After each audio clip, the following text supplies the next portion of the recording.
William Debilzan is an artist, a painter that is working with blockchain technology to expand his audience. And with me is the artist, William. Great to have you here. Thank you so much. So just tell me a little bit about your art. You're a painter. I'm a painter. I started my career about 30 years ago in Laguna Beach in California. And things developed, and then I started showing in many different galleries around the country and opened a gallery in Delray Beach in Florida. Okay. So I had and also had a gallery in Santa Fe, New Mexico for 10 years. And so I've been at it for a while. Yeah, and describe your art. Well, when I first started painting, I was painting just abstract pieces. And then in my second year, I started working with this figure that I did, and it was a long, tall, skinny figure, and it became a signature for me. Okay, interesting. So talk to me about the blockchain technology and how you're incorporating that. Is this an NFT, or how does this work? Yes, we're just, the company SOMEE approached me a couple months ago, and we had several conversations on the phone, and they said that they wanted to feature me in the work. And of course, this is all new technology that I'm still learning about. And so I was very interested, and you know, we're going to launch it and see how it goes. See what happens. Yeah. So do you have to do anything different as an artist?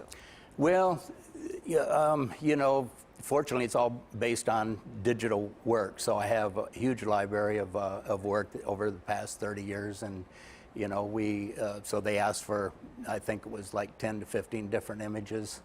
And so we're going to launch that, I think, very soon, maybe after this interview. And, you know, like I say, it's still new territory for me. So what's the biggest NFT project you have, would you say? Well, so the biggest thing coming up is something a little bit aside from this, but in May, a friend of mine who knows much more about NFTs and this whole world than I do, but he has a $35 million painting, and I can't reveal what it is at this point. He's going to burn it. What? And create an NFT out of it.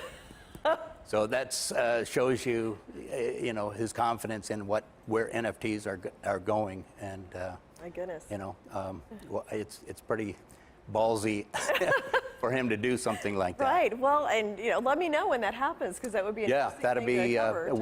We tentatively have the date set for May 7th. Okay. Yeah. So. Let me know. Now, what do you hope? Like, are your goals with this, or are you just kind of experimenting?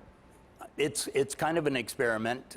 You know, I still make most of my resource income from paintings, of course, but I've been developing this fashion line over the last 10 years, and so we're incorporating that also into the NFT world and metaverse, and fortunately, I've got people around me that understand it much better than I do. But there's a lot to learn. Yeah. Oh, for sure. And you're just really trying to, I guess, expand your brand, maybe expose your art to people globally that would not. Well, see that otherwise.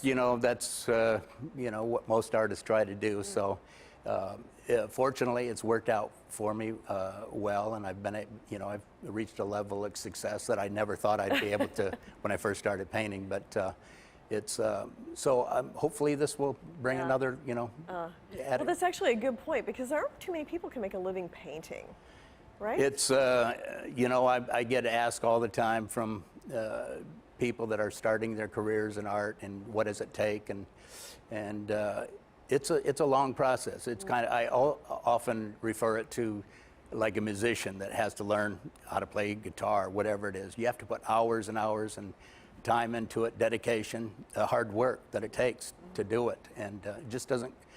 Very seldom. I don't know too many artists that it came easy for. Yeah. And you did construction before painting, right? 18 years. So how did that come about? Well,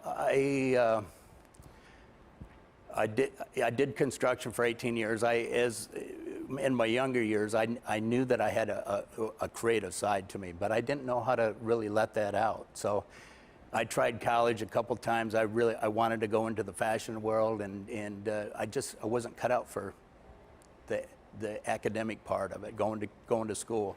So I've been self-taught. I've never been to a class, never, you know, so I experimented with different materials and things. My work has a lot of dimension to it, so it's very textural and stuff. And I learned a lot of that, or incorporated a lot of that from, you know, learning construction and working with different materials and stuff. So it's all been just by experimenting and playing around, and then I was able to develop my style from that. And I think that's hugely important for an artist, and especially, you know, is to have something kind of original, a style that's unique and different. Right, that somebody looks at it and knows that it's yours. That it's yours, yes. Right, yeah. Correct. Okay, so new experiment then, NFTs, and where can people find your art online? We have a website. It's Debilzan.com. That's a tough name to remember, so it's Debilzan.com. Then we have also another website for our fashion line and accessories. So. And what about following you with your blockchain projects? Where can they find that? Well, I guess I'm still finding out how Somee is going to, you know, how to get this out there. I believe we're doing an auction, and you know, and so I'm still learning about that. But hopefully, they're going to do a good job at it. From the talks we've had, it sounds like they've, you know, I have a lot of trust and confidence that they're going to do a good job. Well, best of luck. Well, thank you so much. I appreciate it. Nice to meet you. Thank you.